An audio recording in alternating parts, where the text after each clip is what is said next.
Hi everyone, welcome to spicy and easy cooking. ಇವತ್ತು ತೋರಿಸ್ತಾ ಇರೋ ರೆಸಿಪಿ ವಾಂಗಿಬಾತ್ ಹೆಂಗೆ ಮಾಡೋದು ಅಂತ.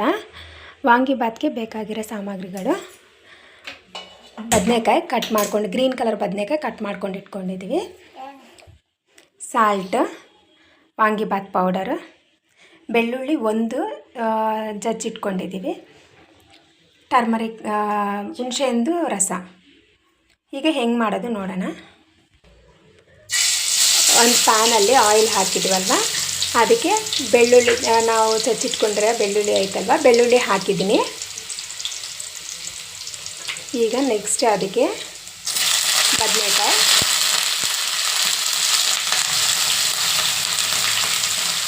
ಇದು 1/4 kg ಬದನೆಕಾಯಿ ಇದೆ. 1/4 kg ಬದನೆಕಾಯಿಗೆ ನೀವು MTRದು ವಾಂಗಿಬಾತ್ ಪೌಡ್ರ್ ಬರುತ್ತಲ್ವ, ಅದು ಒಂದು ಪ್ಯಾಕೆಟ್ ಸಾಕಾಗುತ್ತೆ. ಇದನ್ನು ಚೆನ್ನಾಗಿ ಫ್ರೈ ಮಾಡ್ಕೋಬೇಕು. ಇದಕ್ಕೆ ಈಗ ಒಂದು ಸ್ವಲ್ಪ ಅರಿಶಿಣದ ಪುಡಿ ಹಾಕ್ತೀವಿ,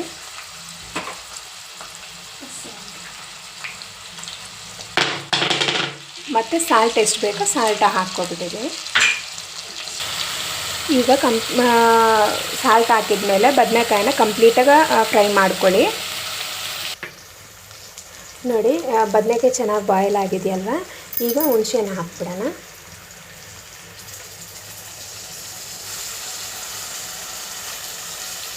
ಹುಣಸೆಹಣ್ಣು ಒಂದು ಚಿಕ್ಕ ನಿಂಬೆಹಣ್ಣು ಸೈಜಷ್ಟು ಹುಣಸೆಹಣ್ಣು ತಗೊಂಡು ಗೊಜ್ಜು ಮಾಡ್ಕೊಂಡು ಇಟ್ಕೊಂಡಿದ್ದೀವಿ. ಅದನ್ನು ಈಗ ಹಾಕಿ ಒಂದು 2 to 3 minutes ಬಾಯ್ಲ್ ಮಾಡಬೇಕು. 2 ನಿಮಿಷ ಹುಣಸೆಹಣ್ಣು ಬಾಯ್ಲ್ ಆಗಿದೆಯಲ್ವ, ಈಗ ವಾಂಗಿಬಾತ್ ಪೌಡರ್ ಸೈಡಿಗೆ ಇಟ್ಕೊಂಡಿದ್ವಲ್ವ, ವಾಂಗಿಬಾತ್ ಪೌಡ್ರ್ ಹಾಕ್ತಾಯಿದ್ದೀವಿ.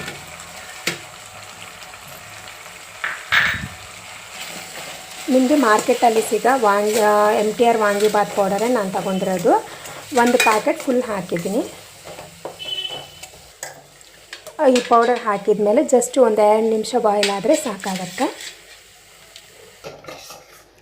ಈಗ ನೋಡಿ, ಸ್ಟವ್ ಆಫ್ ಮಾಡಿಬಿಟ್ಟಿದ್ದೀವಿ. ಈಗ ನಮಗೆ ರೈಸ್ಗೆ ಎಷ್ಟು ಬೇಕೋ ಅಷ್ಟು ಕಲಿಸ್ಕೊಳ್ಳೋಣ. ಗೊಜ್ಜು ಜಾಸ್ತಿ ಇದ್ದರೆ ಒಂದು ಸ್ವಲ್ಪ ಸೈಡಿಗೆ ಎತ್ತಿಟ್ಕೊಳ್ಳಿ.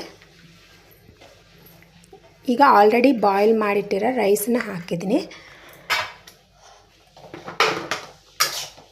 ಈಗ ಇದನ್ನು ಚೆನ್ನಾಗಿ ಪೂರ್ತಿ ಮಿಕ್ಸ್ ಮಾಡ್ಕೊಬಿಡೋಣ.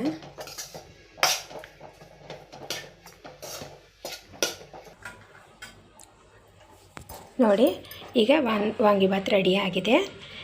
ಈಗ ಇವತ್ತಿನ ನಮ್ಮ ವಿಡಿಯೋ ನಮಗೆ ಇಷ್ಟ ಆಯಿತು ಅಂದರೆ ನಮ್ಮ ವಿಡಿಯೋನ ಲೈಕ್ ಮಾಡಿ, ಶೇರ್ ಮಾಡಿ, ಹಂಗೆ ನಮ್ಮ ಚಾನಲ್ನ ಸಬ್ಸ್ಕ್ರೈಬ್ ಮಾಡ್ಕೊಳ್ಳಿ.